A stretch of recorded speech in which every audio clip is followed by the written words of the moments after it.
എല്ലാവർക്കും നമസ്കാരം. ഞാൻ doctor Juhi Das, homoeopathic physician, Q&B health centre. ഇന്ന് നമ്മുടെ ക്ലിനിക്കിൽ സർവ്വസാധാരണയായിട്ട് എല്ലാവരും പറയുന്ന ഒരു ബുദ്ധിമുട്ടാണ് പൊണ്ണത്തടി അഥവാ അമിതവണ്ണം. എന്താണ് ഈ അമിതവണ്ണം? എങ്ങനെയൊക്കെയാണ് ഇത് വരുന്നത്? എന്തൊക്കെയാണ് ഇതിൻ്റെ ലക്ഷണങ്ങൾ? ഇനി ഇത് വന്നു കഴിഞ്ഞാൽ നമുക്ക് എന്തൊക്കെ കോംപ്ലിക്കേഷൻസ് ഉണ്ടാക്കാം, അല്ലെങ്കിൽ എങ്ങനെയൊക്കെ എന്തൊക്കെ ഭക്ഷണങ്ങൾ മാറ്റിയെടുക്കാം, എന്തൊക്കെ മാനേജ്മെൻറ്റ് നമ്മുടെ ലൈഫിൽ ഉൾപ്പെടുത്താം ഈ ഒരു അസുഖം വന്നു കഴിഞ്ഞാൽ?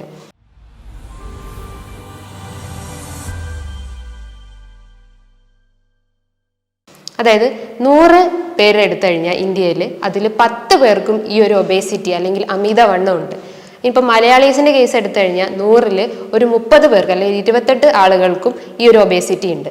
ഇപ്പോൾ കുട്ടികളിലാണ് ഏറ്റവും കൂടുതൽ അമിതവണ്ണം കൂടി വരുന്നത് അല്ലെങ്കിൽ ഒബേസിറ്റി കൂടി വരുന്നത്. കാരണം എന്താണെന്ന് വെച്ചാൽ പണ്ട് കാലത്തെ കുട്ടികൾ ഭക്ഷണം കഴിക്കുന്നു, പുറത്തോട്ട് ഇറങ്ങുന്നു, കുട്ടികളുടെ കൂടെ കളിക്കുന്നു, അങ്ങനെ അവരൊരു ആക്ടിവിറ്റിയിൽ ഇൻവോൾവ് ആവുന്നു, അല്ലെങ്കിൽ ഒരു മൂവ്മെന്റ് ഉണ്ടാവുന്നു. പക്ഷെ ഇന്നത്തെ ഒരു ജനറേഷൻ എന്ന് പറഞ്ഞു കഴിഞ്ഞാൽ അവർ ഫുള്ളി അഡിക്റ്റഡ് ആണ്. നമ്മൾ ഈ ഫോണ്, TV അങ്ങനത്തെ ഇതിലൊക്കെ അഡിക്റ്റഡ് ആയതുകൊണ്ട് തന്നെ അവർ കൂടുതൽ മൂവ്മെന്റ്സ് ഇല്ലാത്തൊരവസ്ഥയാണ്, ഫുള്ളി ലേസിനെസ് മൂഡിലേക്ക് പോകുന്നു. അതുപോലെ തന്നെ ഈ ഒരു ഇതുള്ളത് കൊണ്ട് തന്നെ സൺലൈറ്റ് പോലത്തതൊന്നും അവർക്ക് ഏൽക്കാതിരിക്കുകയും വൈറ്റമിൻ D ഡെഫിഷ്യൻസി പോലത്തെ അസുഖങ്ങൾ കൂടുതലായിട്ട് കണ്ടുവരികയും ചെയ്യുന്നു.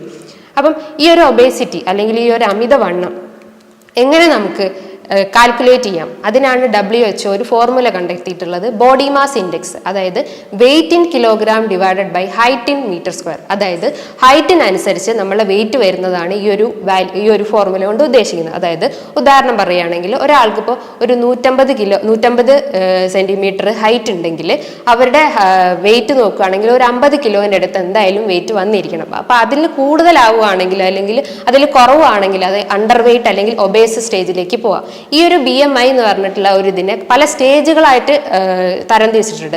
അതായത് 18-ന് മുകളിലാണെങ്കിൽ, അത് 18-ന് താഴെയാണെങ്കിൽ അത് അണ്ടർ വെയിറ്റും, 25 മുതൽ 30 ആണെങ്കിൽ അത് ഒബേസ് സ്റ്റേജിലേക്കും വരുന്നു. അതായത് 30-ന് മേലേക്ക് പോകുമ്പോൾ അത് കൂടുതൽ അമിതവണ്ണം അല്ലെങ്കിൽ പൊണ്ണത്തടി എന്നുള്ള സ്റ്റേജിലോട്ട് വരികയും ചെയ്യുന്നു. അടുത്തതായിട്ട് ഇതിൻ്റെ പ്രധാന കാരണങ്ങൾ, ഇത് വരാനുള്ള സിറ്റുവേഷൻസ് അല്ലെങ്കിൽ എന്തൊക്കെ കാരണങ്ങളാണ് ഈ ഒരു അമിതവണ്ണത്തിൽ ഉള്ളതെന്ന് മനസ്സിലാക്കാം.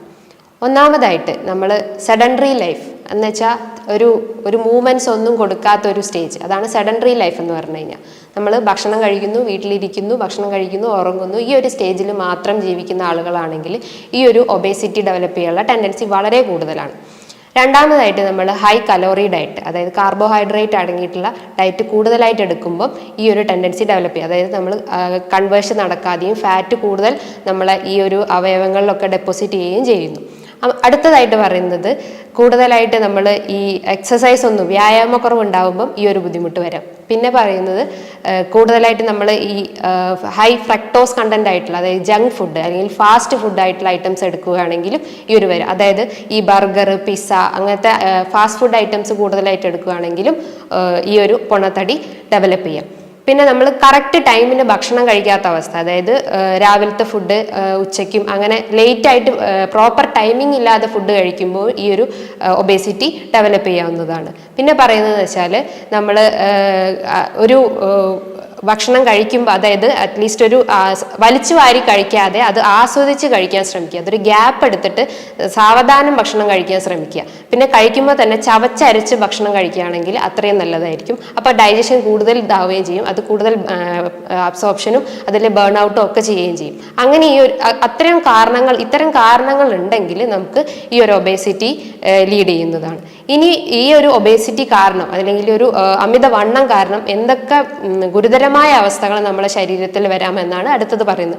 ഒന്നാമതായിട്ടും ഫാറ്റി ലിവർ. ഫാറ്റി ലിവർ എന്ന് പറഞ്ഞാൽ കരളിന് ചുറ്റും കൊഴുപ്പടിയുന്ന അവസ്ഥ, അതായത് കരളിലെ കോശങ്ങൾക്ക് നിറച്ചും കൊഴുപ്പടിയുന്ന അവസ്ഥ. അത് നമ്മൾ നേരത്തെ പറഞ്ഞു. കൂടുതലായിട്ട് അന്നജം അല്ലെങ്കിൽ കാർബോഹൈഡ്രേറ്റ് അടങ്ങിയ അല്ലെങ്കിൽ കൊഴുപ്പടങ്ങിയ ഭക്ഷണങ്ങൾ എടുക്കുകയാണെങ്കിൽ അത് സ്റ്റോർ ചെയ്യുന്നത് സെൽസിലും ആ കൺവേർഷൻ നടക്കാതെ കൂടുതലായിട്ട് കൊഴുപ്പ് നമ്മളെ അവയവങ്ങൾക്ക് ചുറ്റും സ്റ്റോർ ചെയ്ത് വെക്കുകയും അങ്ങനെ ഈ വിസറൽ ഫാറ്റ് പോലത്തെ ഡെവലപ്പ് ചെയ്യും. അങ്ങനെ ഈ ഒരു ഫാറ്റി ലിവർ ഡെവലപ്പ് ചെയ്യുകയും ചെയ്യും. അതായത് ഈ വിസറൽ ഫാറ്റ് കൊണ്ട് നമുക്ക് ഇൻസുലിൻ റെസിസ്റ്റൻസ് എന്ന് പറഞ്ഞൊരു കണ്ടീഷൻ ഡെവലപ്പ് ചെയ്യുകയും ചെയ്യാം.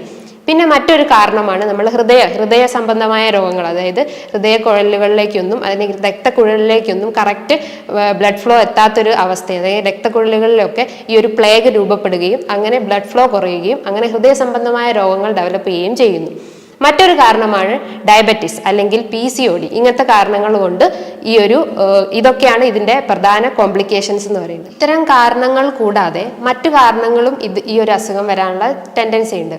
ഒന്നാമതായിട്ട് പറയുന്നത് ഫാമിലി ഹിസ്റ്ററി, പാരമ്പര്യമായിട്ടും ഈ ഒരു രോഗം രൂപപ്പെടാം. അതായത് നമ്മളെ അച്ഛനമ്മ അല്ലെങ്കിൽ ഗ്രാൻഡ് പാരൻസിനൊക്കെ ഈ ഒരു ഇതുണ്ടെങ്കിൽ പാരമ്പര്യമായിട്ടും ഈ ഒരു അസുഖം രൂപപ്പെടാം. പിന്നെ പറയുന്നത് ഹൈപ്പോതൈറോയിഡിസം, തൈറോയിഡ് റിലേറ്റ് ചെയ്തിട്ടുള്ള ഹൈപ്പോതൈറോയിഡിസം അല്ലെങ്കിൽ വേറെ ഹാഷിമോട്ടോ തൈറോയിഡൈറ്റിസ് അങ്ങനത്തെ എന്തെങ്കിലും അസുഖങ്ങൾ ഉണ്ടെങ്കിലും ഈ ഒരു ഒബേസിറ്റി ഡെവലപ്പ് ചെയ്യാം. ഇത് മൂലം നമുക്ക് പല വലിയ വലിയ കോംപ്ലിക്കേഷൻസ് നമ്മളെ ബോഡിയിൽ ഡെവലപ്പ് ചെയ്യാം. ഒന്നാമതായിട്ട് പറയുന്നത് ഫാറ്റി ലിവർ. ഫാറ്റി ലിവർ എന്ന് പറഞ്ഞാൽ കരളിന് ചുറ്റും കൊഴുപ്പടിയുന്ന അവസ്ഥ.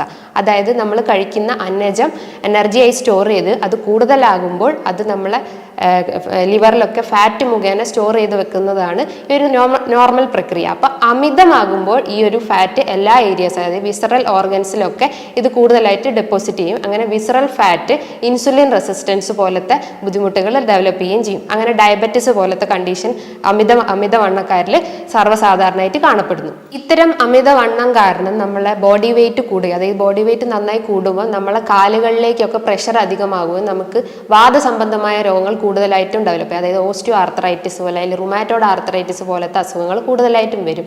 മറ്റൊന്നെന്ന് പറഞ്ഞാൽ വെരിക്കോസ് വെയിൻ. നമ്മളെ കാലുകളുടെ ഇടയിലുള്ള വെസൽസിന്റെ ഇടയിൽ ഉണ്ടാകുന്ന പ്രഷർ കാരണം വരുന്നതാണ് ഈ വെരിക്കോസ് വെയിൻ. അതും ഈ ഒബേസിറ്റിന്റെ ഒരു പ്രധാന കോംപ്ലിക്കേഷൻസ് ആയിട്ട് വരുന്നു. ഇത്തരം ബുദ്ധിമുട്ടുകൾ നമുക്കുണ്ടെങ്കിൽ നമ്മൾ ജീവിതത്തിൽ കുറച്ച് ചിട്ടകൾ വരുത്തണം, അല്ലെങ്കിൽ കുറച്ച് മാനേജ്മെന്റ് ഈ ഒരു ഒബേസിറ്റിക്ക് അത്യാവശ്യമാണ്. ഒന്നാമതായിട്ട് പറയുന്നത് വ്യായാമം എന്ന് പറഞ്ഞു കഴിഞ്ഞാൽ ഒരു 35 മുതൽ 40 മിനിറ്റ് വരെ വ്യായാമം ചെയ്യുക. അതെന്ന് പറഞ്ഞു കഴിഞ്ഞാൽ ജമ്പിങ്ങോ അല്ലെങ്കിൽ റണ്ണിങ്ങോ അല്ലെങ്കിൽ സ്പീഡായിട്ട് വാക്ക് ചെയ്യുക. അത് ഉറുമ്പരിക്കുന്ന പോലെ വാക്ക് ചെയ്യുന്നതിന് പകരം ജസ്റ്റ് ഒന്ന് സ്പീഡായിട്ട് ബോഡി നന്നായി ഹീറ്റ് ആവുന്ന രീതിയിൽ വാക്ക് ചെയ്യാൻ ശ്രമിക്കുക. പിന്നെ പറയണതെന്ന് വെച്ചാൽ നമ്മൾ ഈ കൂടുതലായിട്ടുള്ള പ്രോസസ്ഡ് ഫുഡ്, അതായത് ജങ്ക് ഫുഡ് എന്ന് പറഞ്ഞാൽ നേരത്തെ പറഞ്ഞു, പിസ്സ, ബർഗർ അങ്ങനത്തെ ജങ്ക് ഫുഡൊക്കെ ഒഴിവാക്കിയിട്ട് നന്നായി ഹെൽത്തി ആയിട്ടുള്ള ലീഫി വെജിറ്റബിൾസും അങ്ങനെ ഹെൽത്തി ആയിട്ടുള്ള നട്ട്സ് അല്ലെങ്കിൽ omega-3 ഫാറ്റി ആസിഡ്സ് അടങ്ങിയിട്ടുള്ള കൂടുതലായിട്ടുള്ള ന്യൂട്രീഷ്യസ് ഫുഡ് നന്നായി കഴിക്കാൻ ശ്രമിക്കുക. പിന്നെ പറയുന്നത് വെച്ച് കഴിഞ്ഞാൽ നമ്മൾ ഉറക്കം എല്ലാ അസുഖത്തിനും ഒരു അടിസ്ഥാന ഘടകമാണ്. അപ്പോൾ ഉറക്കം നന്നായി മെയിൻറ്റെയിൻ ചെയ്താൽ ഈ ഒരു അസുഖം നമുക്ക് പൂർണ്ണമായി മാറ്റിയെടുക്കും. ഒരു 6 മുതൽ 8 മണിക്കൂറെങ്കിലും നമുക്ക് പരമാവധി ഉറങ്ങാൻ ശ്രമിക്കണം. അതായത് ഈ TV, മൊബൈൽ ഫോണൊക്കെ ഉപയോഗിച്ച് രാത്രി കിടന്നുറങ്ങുന്ന അതൊക്കെ വെച്ച് നമ്മൾ രാത്രി ലേറ്റ് ആയിട്ട് ഉറങ്ങുന്ന ശീലങ്ങളൊക്കെ ഉണ്ടാവും. അപ്പോൾ അതൊക്കെ നമ്മൾ കഴിവതും ഒഴിവാക്കാൻ ശ്രമിക്കുക. അത്തരം അസുഖങ്ങൾ ഉണ്ടെങ്കിൽ തന്നെ നമുക്ക് ഈ ഒബേസിറ്റി മാത്രമല്ല പല അസുഖങ്ങളും, നമ്മൾ ഹാർട്ട് റിലേറ്റ് ചെയ്തിട്ടുള്ള അല്ലാതെ ലങ്സ് റിലേറ്റ് ചെയ്തിട്ടുള്ള ബുദ്ധിമുട്ടുകളും അങ്ങനെ പല അസുഖങ്ങളും നമ്മൾക്ക് ഈ ഒരു ഇതുകൊണ്ട് വരുന്നതാണ്. ഇനിയിപ്പം ഇതൊന്നും ആയിട്ടില്ലെങ്കിൽ നമുക്ക് കൂടുതലായിട്ടും ഭക്ഷണങ്ങളിലൂടെ നമുക്ക് മാറ്റിയെടുക്കാം. അതായത് കൂടുതലായിട്ടും പ്രോട്ടീൻ റിച്ച് ആയിട്ടുള്ള, അതായത് കാർബോഹൈഡ്രേറ്റ് കുറച്ച് പ്രോട്ടീൻ റിച്ച് ആയിട്ടുള്ള ഭക്ഷണങ്ങൾ ഉൾപ്പെടുത്തുക, അല്ലെങ്കിൽ ഫാറ്റ് കുറച്ചിട്ടുള്ള ഭക്ഷണങ്ങൾ ഉൾപ്പെടുത്താൻ ശ്രമിക്കുക. ഇത് കൂടാതെ തന്നെ നമ്മൾ ഭക്ഷണം കഴിക്കുമ്പോൾ നമ്മൾ ഭക്ഷണം ചവച്ചരച്ച് നന്നായി കഴിക്കാൻ ശ്രമിക്കുക. അതായത് ഭക്ഷണത്തിനോടൊപ്പം തന്നെ വെള്ളം കുടിക്കാതിരിക്കുക. ഭക്ഷണം കഴിച്ചതിന് ശേഷം മാത്രമേ നമ്മൾ വെള്ളം കുടിക്കുക. പിന്നെ ഭക്ഷണം കഴിക്കുകയാണെങ്കിലും അളവ് കുറച്ച് അതിൻ്റെ തവണ കൂട്ടിയിട്ട് എടുക്കാൻ ശ്രമിക്കുക. ഇത്തരം കാര്യങ്ങളൊക്കെ ചെയ്തു കഴിഞ്ഞാൽ തന്നെ നമുക്ക് നമ്മൾ ഈ ഒരു ജീവിതശൈലി പ്രശ്നങ്ങൾ മാറ്റിയെടുക്കാവുന്നതാണ്. ഇനിയിപ്പോൾ ഇത് കൂടാതെ തന്നെ നമുക്ക് എന്തെങ്കിലും സ്പെഷ്യൽ ഡയറ്റ് ഫോളോ ചെയ്യണമെങ്കിൽ അത്തരം ഒരു ഡയറ്റാണ് കീറ്റോ ഡയറ്റ് അല്ലെങ്കിൽ ഇന്റർമീഡിയറ്റ് ഫാസ്റ്റിംഗ്. ഇത് ചെയ്യണമെങ്കിൽ ഒരു ഡോക്ടറുടെ സഹായത്തിൻ്റെ ഇതിൽ മാത്രമേ നമ്മൾ ഈ ഒരു ഡയറ്റ് ഫോളോ ചെയ്യാൻ പറ്റുള്ളൂ. ഈ പറഞ്ഞിട്ടുള്ള ബുദ്ധിമുട്ടുകൾ നിങ്ങളെ വല്ലാത്ത രീതിയിൽ ബാധിക്കുന്നുണ്ടെങ്കിൽ നിങ്ങൾ എത്രയും പെട്ടെന്ന് തന്നെ ഒരു ഡോക്ടറെ സഹായം തേടേണ്ടതാണ്. സ്വന്തമായിട്ട് മെഡിസിൻ എടുക്കാതെ കഴിവതും ഒരു ഡോക്ടറെ സഹായം തേടേണ്ടതാണ്. ഇനി ഇതുമായി ബന്ധപ്പെട്ട എന്തെങ്കിലും സംശയങ്ങൾ നിങ്ങൾക്കുണ്ടെങ്കിൽ നിങ്ങൾക്ക് താഴെ കാണുന്ന നമ്പറിൽ കോൺടാക്റ്റ് ചെയ്യാവുന്നതാണ്. മറ്റൊരു ഹെൽത്ത് ടോപ്പിക്കുമായി ഞാൻ വീണ്ടും വരുന്നതാണ്. നന്ദി, നമസ്കാരം.